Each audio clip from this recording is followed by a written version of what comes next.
All insecticides are biocides. They kill indiscriminately. It's about how toxic they are. And in the rice ecosystem, they are more good guys than bad guys. So the chances of killing the good guys are much higher. And in addition, the pest species have a very well developed, adapted biology. They hide, or they lay their eggs in the plant, or the young stay in the plant. So a lot of insecticides don't get at them. So insecticide use in rice farms will disproportionately kill the good guys than the bad guys. I knew all along that this routine spraying of insecticide is not a good practice at all. And that's one of the reasons why when I came to IRRI, some of my earlier work was to basically demonstrate that ecologically there are more services or biological control in the system that insecticide in fact do more harm than good by destroying these biological systems. There are millions of farmers, and I have always thought that the way to reach all these farmers is through the mass media. And mass media has a wide reach.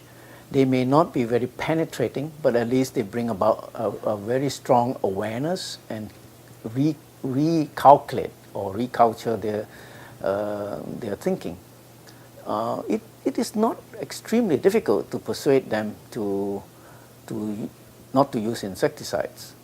The biggest incentive they have is it's about savings, and most of the time we put savings as the main frame towards insecticide use.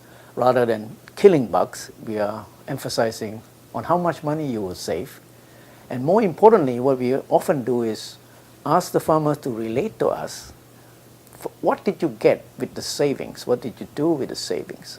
And in Vietnam, they like to drink beer. So they will say, I would ask them, how much beer can you buy with that saving? And you say, well, 3 crates. And I would then say, why would you throw 3 crates of beer in the water for nothing? So by turning cash into materials like a television or beer or party or new dress, it adds a lot more value to the monetary. Regulations are weak, therefore permit pesticides to be sold as fast-moving consumer goods like sweets. You do not get that kind of sales of pesticides in Europe because of regulation. You do not get it in Australia, regulations, or United States, because pesticides are sold as a regulated control item. Whereas in Asia, this is not the case. And as a result, you end up with this extreme high advertising and products being sold, missold, I would say, in small shops everywhere in the village. It varies in different countries in Southeast Asia and in Asia. I come from Malaysia. Malaysia, for example, has a very good pesticide law. It is a criminal offense to sell pesticides in a small shop without a license. Whereas in Indonesia, for example, there is no such law. They have a regulation, but the regulations are seldom followed. So what we need is more engagement with policies.